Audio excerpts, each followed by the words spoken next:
Hello friends, आज हम बात करने वाले हैं law of attraction visualization technique के बारे में। विजुअलाइजेशन टेक्निक के बारे में हमने कल एक फिर से क्रिकेटर्स के विजुअलाइजेशन के सक्सेस के बारे में बात की थी। पर क्या सिर्फ क्रिकेटर्स ही विजुअलाइजेशन टेक्निक का यूज कर रहे हैं? नहीं, तो हमारे इंडिया में एक्टर्स भी इससे बढ़कर कहीं ज्यादा विजुअलाइजेशन टेक्निक का यूज करके अपने एक्टिंग के करियर में सक्सेस पा रहे हैं। तो आज हम बात करेंगे जो बड़े बड़े एक्टिंग के दिग्गज है उनके बारे में बात करेंगे कि वो अपने एक्टिंग करियर में विजुअलाइजेशन टेक्निक का कैसे यूज कर रहे हैं। और वो खुद के इंटरव्यू में बताते हैं कि उन्होंने विजुअलाइजेशन टेक्निक का कैसे यूज किया है। जैसे कि हम कुछ लोगों के बारे में आज जानकारी लेंगे। सबसे बड़े जो बॉलीवुड के किंग है शाहरुख खान, वो मैनिफेस्टेशन में विजुअलाइजेशन टेक्निक में बहुत ट्रस्ट करते हैं। उन्होंने जब उनका जो स्ट्रगलिंग फेज था उस टाइम पे उन्होंने मन्नत, जो उनका घर है फेमस मुंबई में, उनका जो घर है उनके सामने जाके पूरा एक डिक्लेयर कर दिया था कि आने वाले समय में इस घर को मैं लूंगा।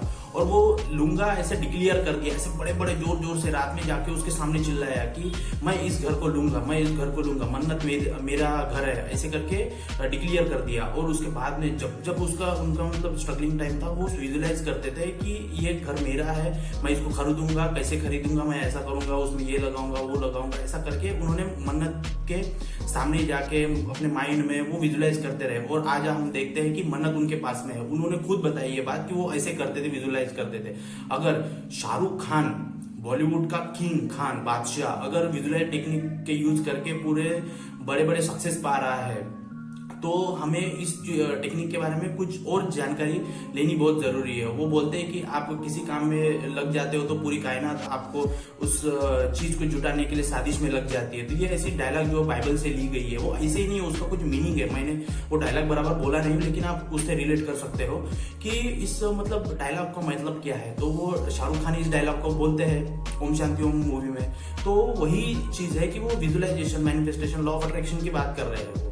तो ऐसे शाहरुख खान जी की जर्नी थी। और उसके बाद में बात करेंगे हम रणवीर सिंह की। रणवीर सिंह का जो बहुत बड़े जो एक्टर है अभी बॉलीवुड के, उनके मम्मी ने उनके लिए मैनिफेस्टेशन किया था। उनकी वो इंटरव्यू में बताते हैं कि उनके सिस्टर ने क्या किया था कि एक पोस्टर लिया था यशराज फिल्म थिएटर की, उनको मूवी मिल चुकी है, शाहरुख खान का फेस पे उनका रणवीर सिंह का फोटो लगा के उन्होंने चिपका दिया था। और डेली उनकी सिस्टर उनके लिए, रणवीर सिंह के लिए मैनिफेस्ट कर रही थी, विजुअलाइज कर रही थी कि मेरे भाई को यशराज फिल्म थिएटर में मूवी मिल गई है। तो वो ऐसे विजुअलाइज करती थी, अवार्ड मिल रहा है मेरे भाई को, या ऐसा मूवी मिल गई है, ऐसे वो विजुअलाइज करती थी। रणवीर सिंह की सिस्टर ने, उन्होंने खुद इंटरव्यू में ये बात बोली है। तो फिर आज हम देखते ही है कि यशराज फिल्म के साथ में उनकी बहुत सारी मूवीज आई है।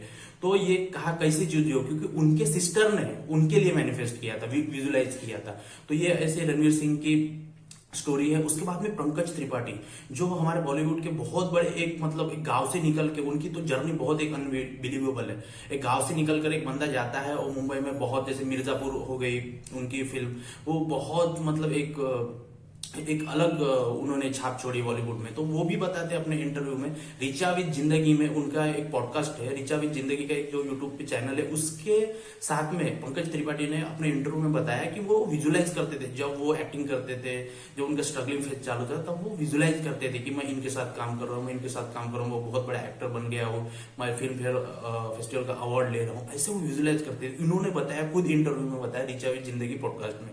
तो पंकज त्रिपाठी भी बहुत बड़े विजुअलाइजेशन में ट्रस्ट करते। उसके बाद में अनुष्का शर्मा की मम्मी ने उनके लिए मैनिफेस्ट किया था और विजुअलाइज किया था कि मेरी लड़की को, अनुष्का शर्मा की मॉम ने उनके लिए विजुअलाइज करना चालू किया था कि मेरी लड़की को फिल्म मिल रही है, बहुत बड़ी एक्टर बन चुकी है, बहुत सारे मूवी के उनके कॉन्ट्रैक्ट साइन हो रहे हैं, ऐसे विजुअलाइज करते थे। और आज देखिए अनुष्का शर्मा आज बहुत बड़ी एक्टर है। वो क्यों हुआ? क्योंकि इसमें क्या होता है कि हम खुद के लिए तो मैनिफेस्ट कर ही सकते हैं, विजुअलाइज कर ही सकते हैं, पर हम हमारे दूसरे लोगों के लिए भी विजुअलाइज कर सकते हैं। तो ऐसे उनके अनुष्का शर्मा की जर्नी रही थी। और सबसे बड़ी बात बताता हूँ मैं कि बिपाशा बासु, ये भी एक बहुत बड़ी एक्टर रही है हमारे बॉलीवुड में।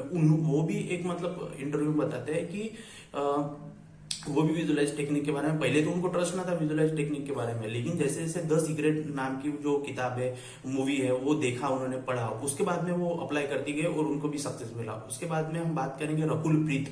रकुल प्रीत भी एक मतलब बॉलीवुड की अच्छी मतलब एक एक्टर है। उन्होंने, उनका एक इंटरव्यू है सदगुरु जी के साथ में, जो इंडिया के सबसे बड़े स्पिरिचुअल गुरु है सदगुरु, उनके साथ में एक पॉडकास्ट है। तो उनमें ऐसे मतलब रकुल प्रीत ने बताया कि वो भी एक विजुअलाइजेशन टेक्निक में मतलब मैनिफेस्टेशन में, लॉ ऑफ अट्रैक्शन में बहुत एक मतलब बिलीवर है, और उसके बारे में उन्होंने बताया। उसके बाद में हम बात करेंगे आयुष्मान खुराना। आयुष्मान खुराना में भी रणवीर अलावादिया, उनका पॉडकास्ट जो है, शो आता है रणवीर अलावादिया का, उसमें आयुष्मान खुराना ने कन्फेस किया है कि वो भी बहुत एक मतलब उनका जो स्ट्रगलिंग टाइम था, उनको रेडियो, एक उनका पहली जो जॉब थी आयुष्मान खुराना की, रेडियो मिर्ची ऐसा करके उनका कुछ रेडियो का नाम था, ऑफिस में जो काम करते थे, उनको उसने विजुअलाइजेशन, पहली उनकी जो जॉब थी विजुअलाइजेशन टेक्निक से उन्होंने अचीव किया था। तो ऐसे बहुत बड़े बड़े जो दिग्गज लोग हैं, उन्होंने बहुत मतलब इस विजुअलाइजेशन टेक्निक का यूज करके अपने लाइफ में आगे बढ़े हैं। हमने देखा कि ये सबसे बड़े बड़े लोग जो है विजुअलाइज टेक्निक से आगे बढ़ रहे हैं। और सबसे बड़ी बात है, अक्षय कुमार भी इस विजुअलाइजेशन टेक्निक में मतलब ट्रस्ट करते हैं। उनका भी इंटरव्यू में उन्होंने कन्फेस किया है कि बताया है कि वो भी विजुअलाइजेशन टेक्निक के बहुत यूज करते हैं, फॉलो करते हैं, मैनिफेस्टेशन, लॉ ऑफ अट्रैक्शन। अगर हमको ये बात समझनी चाहिए कि बॉलीवुड में इतने बड़े बड़े सितारे इस टेक्निक का यूज करके उनको सक्सेस ले रहे हैं, तो हमें उस चीज के बारे में जानकारी होना चाहिए। हमारे इंडिया में हर बंदे को visualization technique, law of attraction, manifestation क्या होता है, इसके बारे में पता होना बहुत जरूरी है। क्योंकि ये चीज क्या है, ये चीज पूरी साइंटिफिक बेस पे काम कर रही है, अपने सबकॉन्शियस माइंड के बेस पे ये काम कर रही है। तो हमको ये पढ़ना चाहिए, हमको जानकारी लेना चाहिए। इसलिए मैं ये सब वीडियो बना रहा हूँ और लोगों को अवेयरनेस के लिए, मैं जानकारी देने के लिए ये कर रहा हूँ। क्योंकि मैं एक गांव से बिलोंग करता हूँ, तो मुझे पता है कि गांव की सिचुएशंस क्या है, वहां पे माइंडसेट कैसा है, थॉट प्रोसेस कैसा है। तो उस चीज को बदलने के लिए, आगे ज्यादा फास्ट सक्सेस लाने के लिए हमें ये चीज करनी पड़ेगी कि हम अपने माइंड का उपयोग करके, यूज करके आगे बढ़े। अगर बॉलीवुड के इतने बड़े बड़े सितारे इस चीज को, टेक्निक्स को यूज करके आगे बढ़ रहे, तो हम चाहते हैं कि हमारे इंडिया में हर बंदा इसका यूज करे। और ऐसे इनकी जर्नी रहती है एक्टर्स की। और ऐसा है कि कल हमने क्रिकेटर्स के बारे में बात की थी, विजुअलाइजेशन टेक्निक के। क्रिकेटर्स ने भी इसको बहुत यूज करके आगे गए हैं। आज हम बॉलीवुड एक्टर्स के बारे में बात कर रहे हैं। इतने बड़े बड़े लोग जिनको हम फॉलो करते हैं, मूवी बहुत हम देखते हैं, इंडिया के लोग क्रिकेट देखते हैं, अगर ये दिग्गज लोग इस टेक्निक का फॉलो कर रहे हैं, तो हमें इस टेक्निक के बारे में जानना, पढ़ना बहुत जरूरी है। क्योंकि क्या है, स्कूल में हमें इस तरह की बातें सिखाई नहीं जाती, क्योंकि सिलेबस में वो चीज है नहीं, बहुत सारे इसके बारे में अवेयरनेस बहुत कम है। तो हम चाहते हैं कि हम भारत के युवा, हम लोगों को बताएं और लोगों को सिखाएं कि लॉ ऑफ अट्रैक्शन कैसे होता है, कैसे फॉलो करना है। एक बार अगर किसी बंदे को ये चीज समझ में आ गई, तो उसकी लाइफ बहुत स्मूथ हो जाती है किसी भी चीज को अट्रैक्ट करने के लिए। फिर जॉब हो या बिजनेस हो या लाइफ पार्टनर हो, हेल्थ हो, करियर हो, मनी हो, रिलेशनशिप्स हो, कुछ भी हो, मैनिफेस्ट करना है आपको visualization technique, law of attraction के बारे में, तो वो चीज बहुत ईजी हो जाती है। इसीलिए हम ये सारी डेटा आपको दे रहे हैं और सिखा रहे हैं कि law of attraction visualization technique करती है। तो ऐसे ही इस चैनल पे बने रहिए और आगे इसको लाइक, शेयर और सब्सक्राइब करिए, ताकि आने वाले नोटिफिकेशन आपको मिलते रहे। और जय हिंद, जय भारत।